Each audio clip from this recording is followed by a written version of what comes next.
Hey everyone, welcome back to Mobile Legends Quick Guide. Today we'll be talking about Zhask spawn to see which items effects it benefits from, as requested by new news and movies decoded. First off, his spawn's attack type is treated as a basic attack. While it cannot crit, it can carry on hit effects, but only 20% of the effect applies. For example, Corrosion Sight's passive that can deal 80 extra physical damage per hit will only let the spawn to deal just 16.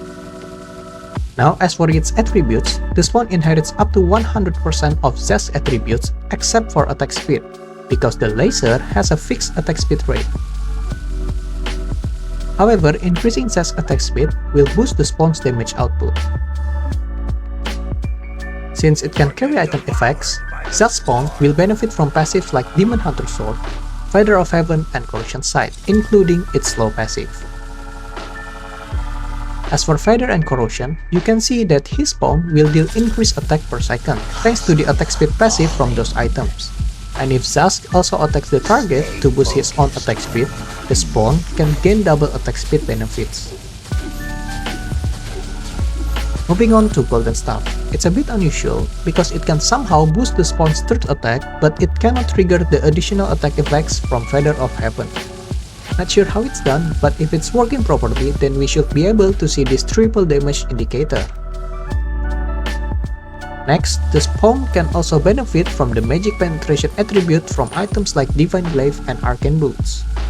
As for concentrated energy, it can increase the spawn's own magic attack. And if Zhask also deals magic damage to his enemy, it will further boost the spawn's damage, providing double passive benefits similar to Corrosion Sight or Feather of Heaven. Unfortunately, since the spawn's attack type is a basic attack, it cannot trigger the passive from skill-based items like Ice Queen Wand's slow passive and Lightning Truncheon. As for Sterlium and Endless Battle's extra true damage, it seems that the spawn cannot trigger these effects either, even after using Zhask's second skill on the enemy. However, if the Zhask fuses with his spawn, it will be able to trigger these effects. Next, Glowing Wand's Scorch and Lifebane can be activated through the spawn. The same goes for Dominance Ice and Sea Halberd. The spawn can also reduce the target's magic defense through Genius Wand. But if Zhask joined his spawn by casting his skills, the defense reduction passive won't stay. For Wishing Lantern, yes, it can carry the Butterfly passive from it. Now for Bloodwings, the spawn won't gain any benefits from it. And the reason why it can still get a shield from Esmeralda is because the shield source is external, not from the item's passive. For defensive items, the spawn can reflect enemy attacks using Lead Armor. It can also burn nearby enemies with Curse Helmet's passive, and if Zhask is also near the enemy, they will deal double burn damage. It won't get any extra damage passives from Brute Force or Queenswing's Defiance, but it can still gain the damage reduction from Queenswing's Demonize. Now for Thunderbelt, it's quite unique. It can trigger the passive effect, and the damage is of course based on Zhask's defense. But the spawn itself has its own Thunderbelt stack, meaning that the stack won't carry over to Zhask. And if the spawn keeps triggering the belt's passive, the true damage output will increase. However, if you respawn it, the stack will be reset. Moving on to War Axe, you'll need to keep attacking for 6 seconds to trigger its passive, and it's not really worth buying this item. The same goes for Heptasis, as your spawn mustn't attack any heroes to trigger the extra damage. Now Windtalker can somehow be a good item as it grants movement and attack speed. The spawn can also benefit from its extra magic damage passive, and it can still crit even though the spawn itself cannot crit. For Melvic Gun, no, it cannot increase its attack range. Even if it could, the physical penetration would be wasted.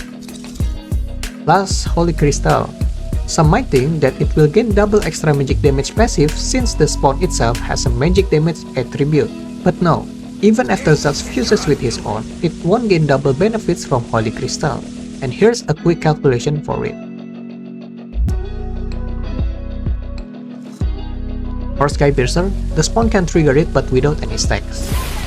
When it kills someone, the stack will go to Zhask, and even with 80 stacks on Zhask, the spawn won't benefit from any of them.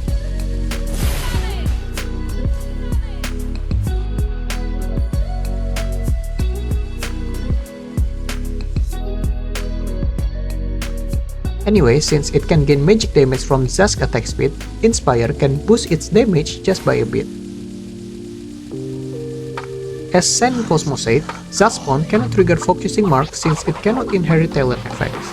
But unlike Vexana Guard, when Zhask trigger Focusing Mark, his spawn won't deal increased damage either, so yeah, none of it works.